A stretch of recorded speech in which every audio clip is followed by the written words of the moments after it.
Welcome to Tellypathic, your visit to the world of episodic telly with a strong backbone of Star Trek.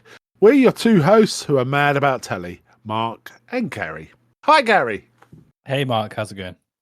Yeah, pretty good, pretty good. Looking forward to talking about this one because I think this is a first watch for you, right?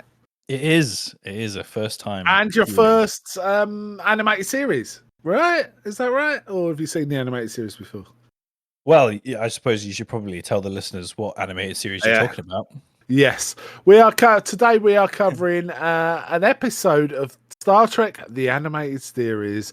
It's season 1, episode 2. It's called Yesteryear, and this was my pick. So, Gary, go ahead and give us a bit of a synopsis. Oh well, yeah.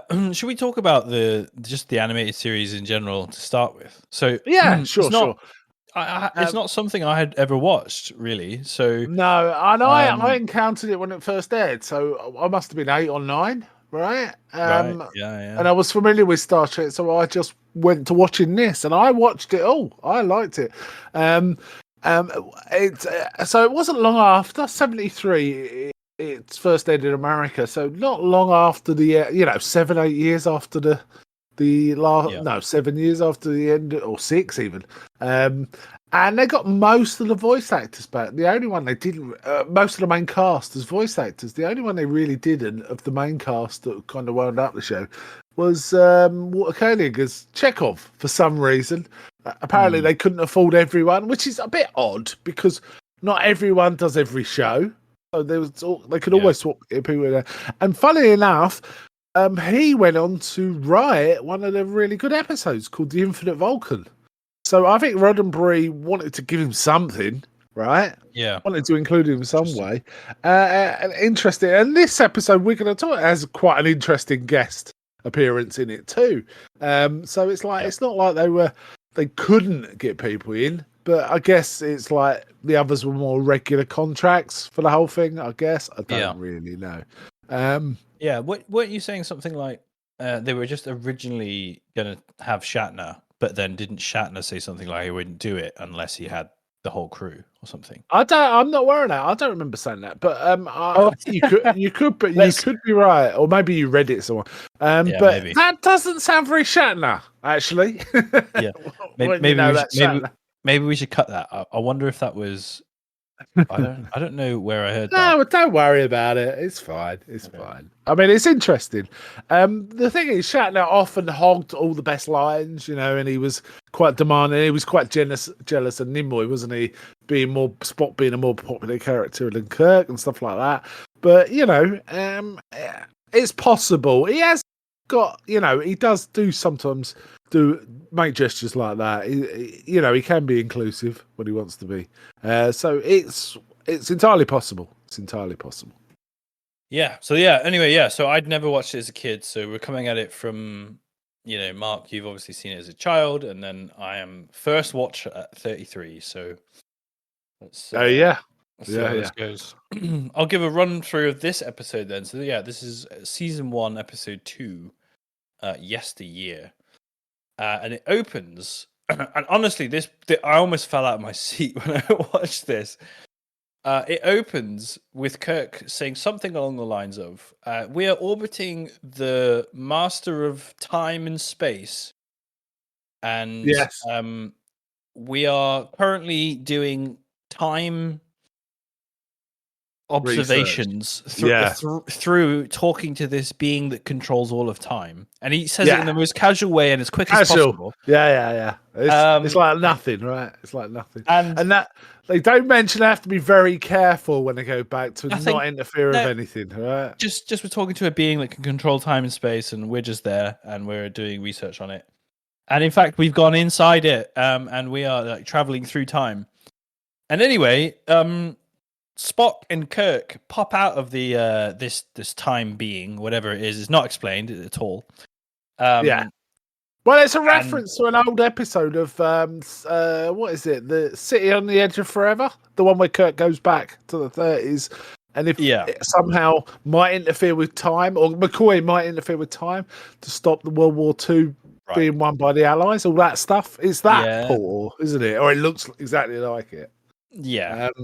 But with no, if you had seen nothing else and you just raw watching this episode, it was crazy. It was like a 2-second introduction to possibly one of the most powerful beings in all of Star Trek. Yeah, indeed. So anyway, Spock and Kirk go into this being, and they come back, and nobody recognizes Spock, and they're like, "Who's that?" And Kirk is like, "Is this a joke?" They go back to the Enterprise, and they're like, "Is this a joke? This is your first officer, Spock." And then Andorian walks into the teletransport room, and he's like, "No, I'm the first officer." Obviously, they quickly surmise that they've changed time somehow, and in this timeline that they are currently in, Spock died as a child, and this obviously didn't happen in our Spock's universe. And he vaguely remembers some cousin saving him from a trial that he was in as a kid. Yeah. And then they quickly figure out, oh, that was probably you, right? So yeah, did he look decide? Like I think Kirk. Yeah, yeah, exactly. Did he look like you? And he goes, he might have. Yeah, actually, it was a long time ago, but I think now you say it. Yeah. So Spock goes back in a solo mission into his own past to save himself as a child. He heads to his old home. There's some nice little scenes of Vulcan. He meets his dad. He sees Sarek, which is really cool. They have he sort of says he's a cousin of the houses, and I'm assuming that Vulcan families are big. He's hinting that they're the same bloodlines. They're close bloodlines, and he actually mentions I'm of the family of so and so and so and so. They're cousins, and I do like the fact that they were sticking to proper Star Trek canon. Like the female was called Tupa something. I can't remember what it is, Tupi or something. So that is classic Vulcan stuff, yes. right? Yeah, and he watches himself being bullied and the hardships that he sort of went through as a Vulcan kid.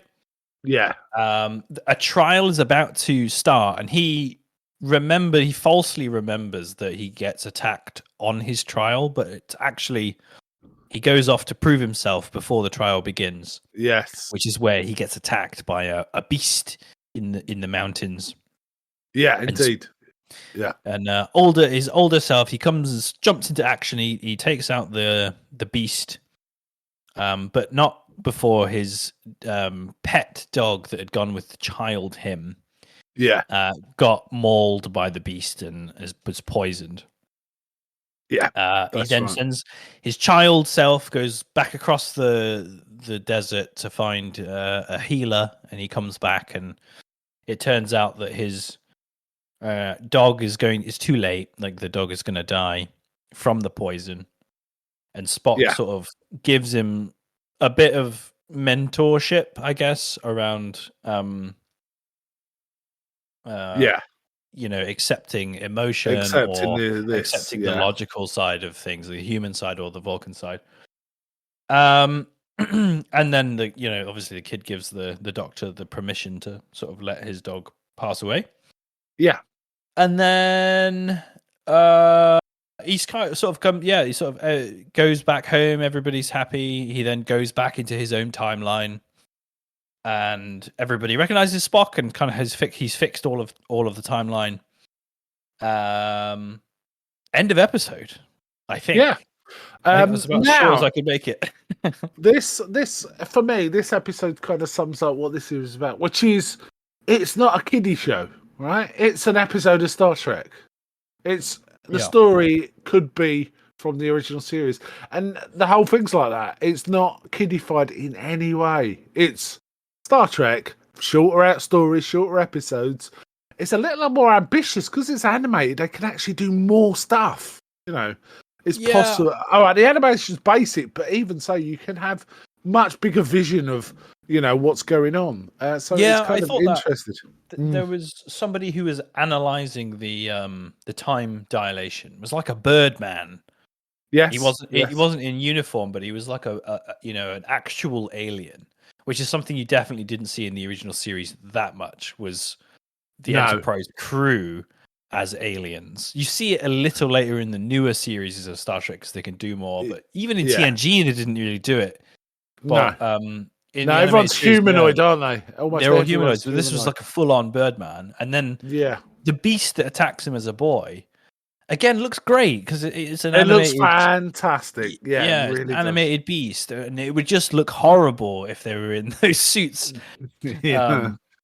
Can you imagine? It wouldn't quite right. But Yeah, interesting. one of the reasons I like the show is because I did like Star Trek as it was, so I appreciate the fact, even at that age, this wasn't like some sort of childish version of what was going on. Getting all the same voice, the voice cast makes it great as well, in my opinion. It just makes it work so much better. It is funny, the Star Trek music. It isn't the Star Trek music. It's like the Star Trek music, isn't it? Yeah. And some of the musicals are really close, but they're not the original stuff. But it's good enough. It's good enough. The other thing, what did you think of the animation and the whole look of it? I didn't mind it. It was old school. It was definitely old school, but I didn't mind it. Like, it fooled my brain enough that after like 5-10 minutes, I was accustomed to the the frames and stuff. It was fine. I liked it. I mean, it's kind of it's a Hanna-Barbera style of static backgrounds and very little action going on, but enough to keep the story moving on. However, they did actually get the representations of the faces really well. It did look like Sarek. It did look like Amanda. It did look like Spock. It did look like Kirk. And some of the designs, particularly of the Beast, that attacked the young Spock, was really cool. Actually, so I like that. And as you say, they do have full aliens in this, and there's more. There's for example, the bridge. There's a weird looking alien who sort of is the basically the Chekhov replacement, but. Right. Also, in the same seat, there's a cat lady sometimes. It's a bit like the characters from Avatar, actually, but shorter. So, in other episodes, there's other characters like this. And they also take the time to bring other characters back throughout. So, for example, we see Harry Mudd's got an episode.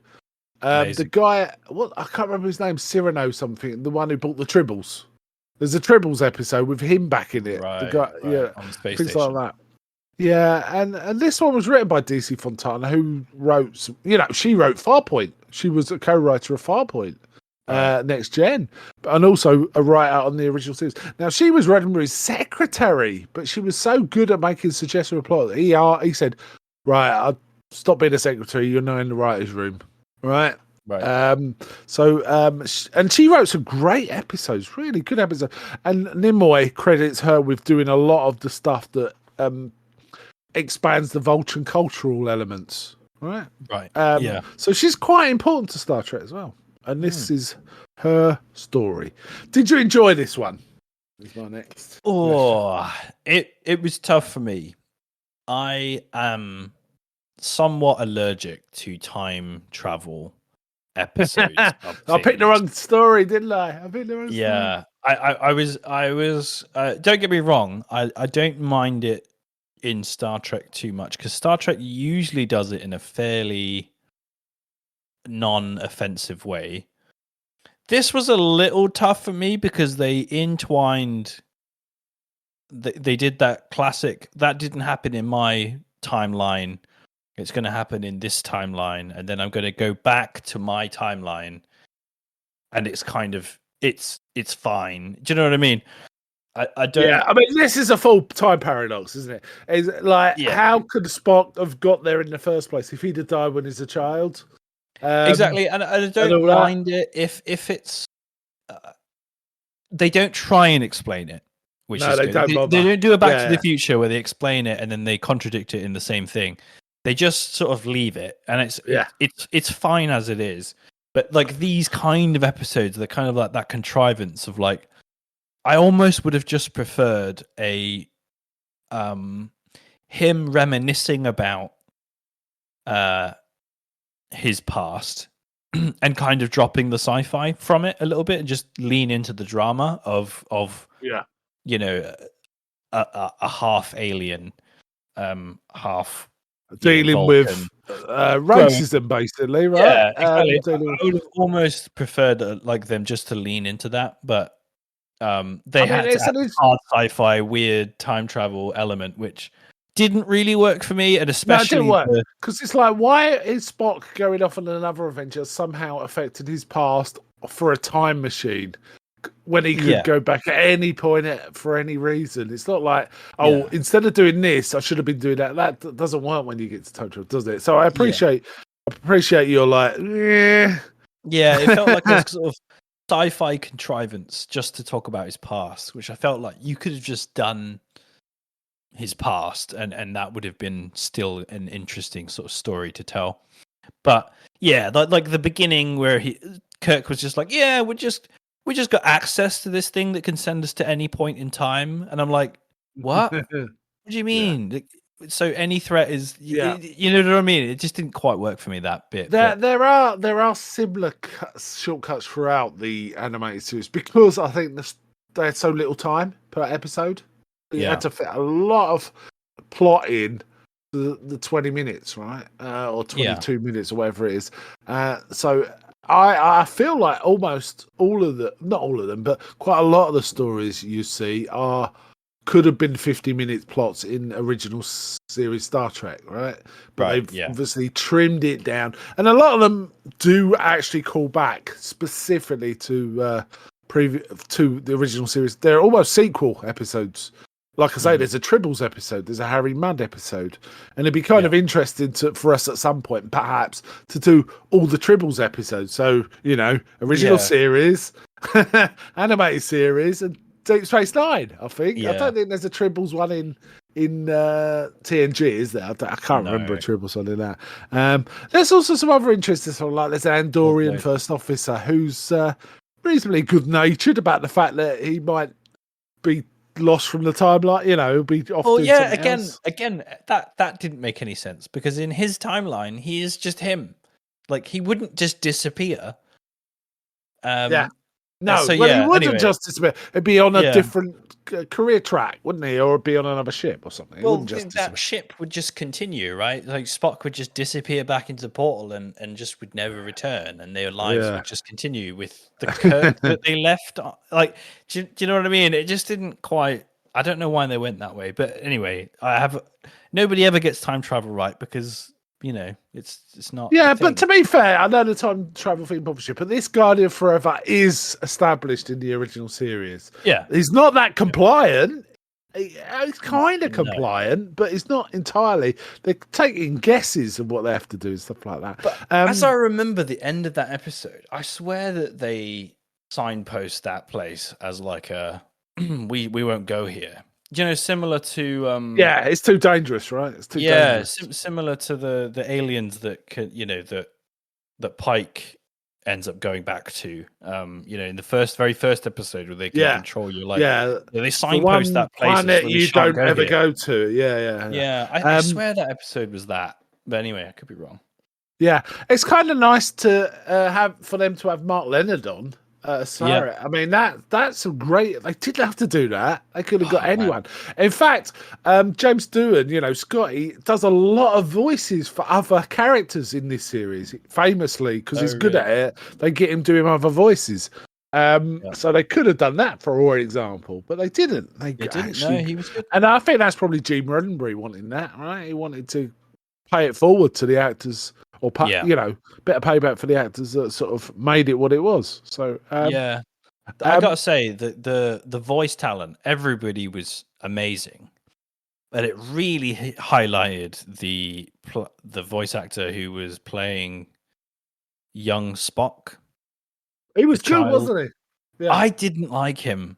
You didn't like him?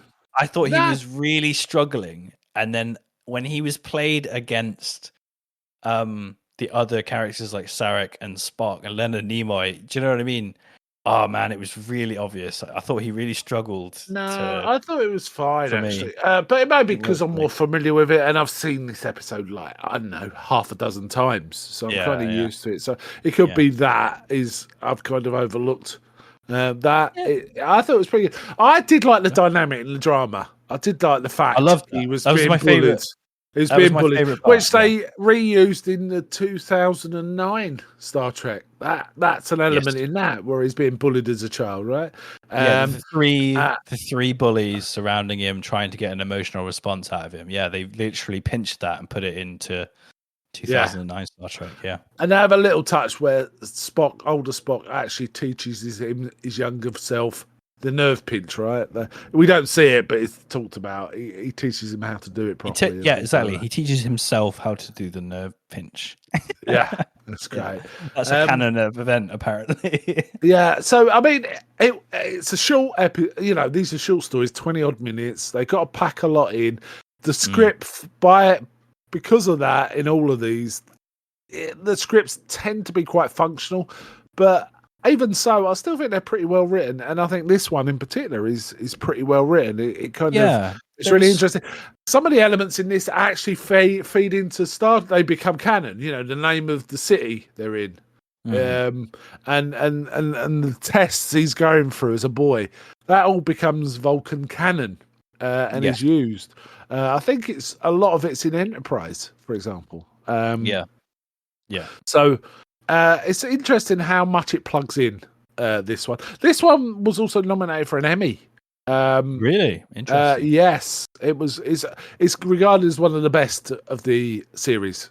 That's how this one is regarded. Yes, but they're all pretty good. I don't remember a particularly weak one of any of these.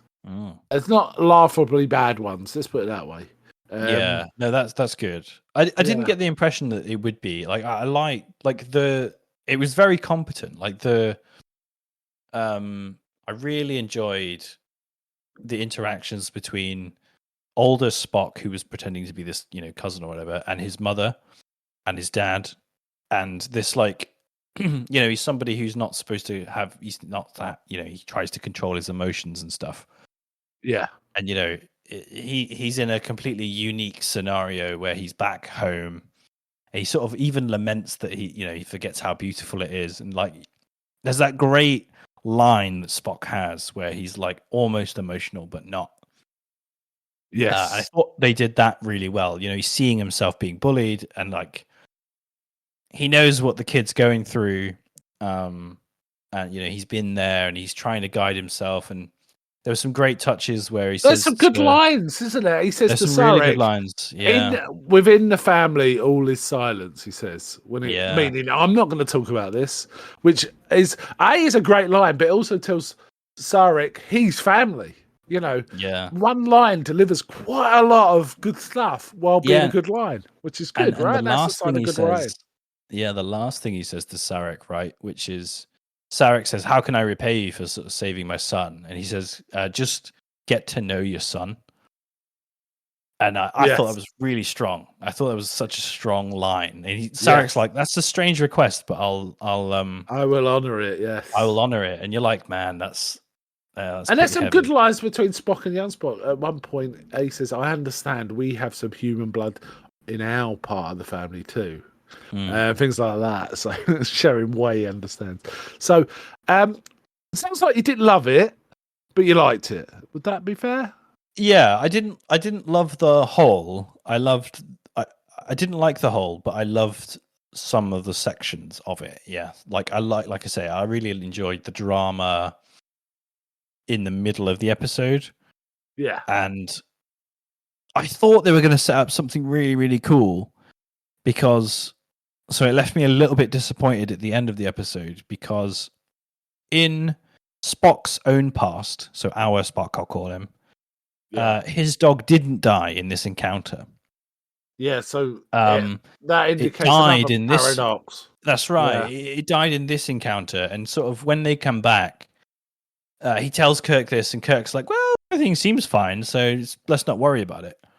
And then, and I thought that was great. I thought that was great. But then it just cuts, and it's kind of like we got no hints, nothing. Just completely I'll leave it up to the audience 1000%. I'm not even going to give them 5%. Do you know, great example. You ever seen Inception, the film Inception? Yeah. The end of the movie, is he asleep or is he not? Right? And you get told that the thimble keeps spinning if he's if you're asleep because gravity doesn't work properly or whatever. And right at the very end of the episode, it wobbles a little bit, and then it cuts to black. Yeah, That so you little don't wobble, know. that little wobble, right, is enough to make you question. You could argue it either way, and there, people have done that. In this, I wanted a wobble at the end of this episode. Give me something that makes me think that the universe we know isn't quite right, or it's changed, but something about Spock is different. Do you know what I mean? Like maybe he's a little bit more emotional. Or he has a different kind of drink or anything, right? Just anything, an indication he's not exactly the same Spock. Yeah, that would have been quite cool. Yeah, so they missed something there for me. Yeah. So it was a little bit of disappointment at the end of the episode because I was really looking for. I was like, oh my god, it's going to blow me away, but it didn't. So I was a little disappointed about that. But I didn't love it, but I really enjoyed some of the parts of it. And do you think you'd like to see more of the animated series? Yes. And we'll circle back to it eventually, but yes. Yeah, I think it's interesting that this is one of the best regarded episodes. That worries me a little bit because I didn't love it. But like you said, it felt like Star Trek, and I'm always wanting to watch more Star Trek. So, and especially the Kirk Spock era is fantastic. And if they're building on, things that they've already established in the original series, I'll be, I'm interested in checking that stuff out. And so, getting some of Spock's backstory was really cool, and it was really good to see. And more about Vulcans as well, just generally, right? Which is not really talked about that much in the they obviously we get some of the amazing episodes where he goes back and fights with his wife with Kirk and stuff like that. You do get some of it in the original series, but I also like the fact it was quite actually exact. It wasn't a slapdash affair at all. For example, the responses used between Sarek and Sarlacc, peace and long life, live long and prosper. That is pucker Vulcan stuff out of Amok Time. So they knew exactly what lines were correct, and it didn't contradict what had happened in the past in any sort of silly way, which often happens when you get a long running thing and someone else comes in. But having said that, DC Fontana was part of the Star Trek family anyway, right? So I think she actually ended up as an executive producer on TNG as well as writing some stuff. Right. And she didn't write that many. I think she wrote 10 episodes in all, including this one, right? Right. But it doesn't matter. She's still quite distinctive. I'm just going to look at what episodes she... Well, I won't name them all off, but she wrote The Naked Now. That's a classic, right? Right. She wrote Encounter at Farpoint. She wrote By Any Other Name, which is one I've mentioned, haven't I? It's not a classic, but I have mentioned it, and I quite like it. And stuff like that. So she's got several episodes. None of them would you say, oh yeah, that's a classic. But some of them you would. I'd say Farpoint, perhaps. Charlie X is quite a good one, but there's also This Side of Paradise is an excellent exploration of Vulcan and Spock. Where he gets to have emotions because he's been drugged. Or he's not drank the Kool-Aid, he's inhaled the flowers. Let's put it that way. But Leroy loves that episode and really appreciates DC Fontana for doing stuff like that. So it's pretty solid. It's whenever we talk about these animated ones, though, I don't think it's going to be a very long discussion because it's a much shorter story. There's more. There's less to talk about, right? But all we can do is sort of say, it's Star Trek. Right, it is in some respects. Yeah, and so you will see if we watch other ones, they're often either a reprise or a sequel, or almost a lift from an existing older episode. As you can say, oh, that's the plot of so and so, really, things like that. There's some of that as well. I tell you what though, like I think watching it, it just made me want to watch the original series. Do you know what I mean? I think it does. When I was watching it, man, I just missed that dynamic that Kirk and Spock have a little bit later on. That it's just so good. And then again, when you add in the Doctor, you don't obviously McCoy wasn't really in this episode, No, he gets a few lines. He gets a few lines. It's this stuff. I'd say McCoy's probably my favorite character from TOS. So, well, that's fair. The more McCoy, the better, I think. So yeah, we'll see. I'll definitely watch more of the animated series. And maybe I won't watch them until you want to talk about them, and I'll sort of watch them and get first impressions.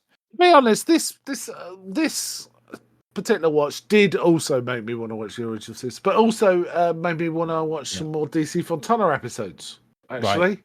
because I like the way she writes. It feels like she really gets Star Trek to me.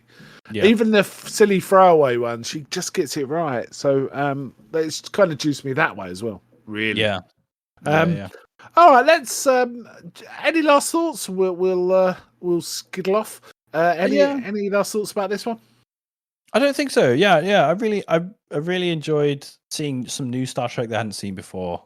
I look forward to checking it out some more. But yeah, it wasn't my favorite. I think I'd rather just be watching TOS. I think, and I'll be thinking about some original series episodes that we can talk about in the future. I think it's not going to be next week, but it'll be soon. I think. Soon. Yeah. All right then. I've got a few final thoughts. Two thoughts really. Which is first one is this to me. This particular story, this episode is one of those stories that actually gets better the more times you see it. You kind of, because you're seeing some of the. It's always interesting to sort of explore Vulcan stuff. I always love the fact that when you deal with Vulcans, we all see Spock and we all think all of Vulcans are going to be like that. But when you actually get into it, those Vulcans could be sneaky bastards, right? They can be horrible. Well, he's half human, isn't he? He's not full Vulcan. It is a difference. I think it's more the fact of, because he's half human, he sticks to the Vulcan ideals as hard as he possibly can. Now, in the original run, he kind of relaxes as he gets older and older, doesn't he? But I think he's so not uptight, upright as a Vulcan. He presents the best of Vulcans, right? But when we see other Vulcans, they're sneaky bastards. But Sarek is also the best of Vulcans too, so he had an excellent role model as well, right? So there's that element of it. But this particular episode still kind of explores that kind of thing. Now, I said I had 2 points, and I've completely forgotten the second one. I've gone on. I got lost in the sauce. Yeah, I got lost there. But I am looking forward to sort of watching more of this, and I think there's a real case for picking out, if we finally get to a certain episode and there's a TAS sort of sequel or reprise of the TOS, we should watch the TAS as well. You know, I mean, I can't remember all the specifics, but I'm not saying as a one show. But no, if I think, this is a bit like this, I might then bring in the TAS at that point, so we can look into it. But yes, it does juice you for the first show. Oh yeah, the other point I was going to make is I'm a bit hardcore on Star Trek, and I do remember when TNG came out and people were going, "Oh yeah, this is the first TV Star Trek we've had since the original series," and it's like, no, it isn't. There's the animated series. What are you talking about? So that's me, right? That's me. I know. But here's me thinking I was a real Star Trek fan, and there's like a whole series, a couple of seasons of Star Trek I've not even seen. Yeah, and it's pretty good Star Trek. It's not like, for example, Star Wars. If you want to be complete, you can watch things like the Ewok Adventures, right? Which are terrible. Star Wars Holiday Special. Yeah, well, things like that. But if those were as good as Star Wars, the real Star Wars, they'd be great. But they're not. But this kind of is. This kind of is in the same space of the original series. Oh, I don't know. I don't know. What? Compare it to Ewok Adventures, right? Well, true. I mean, I've not seen any of that. That sounds absolutely heinous. But yeah, okay, let's wind up this episode. So, I'd like to say to all our listeners, peace and long life, and live long and prosper.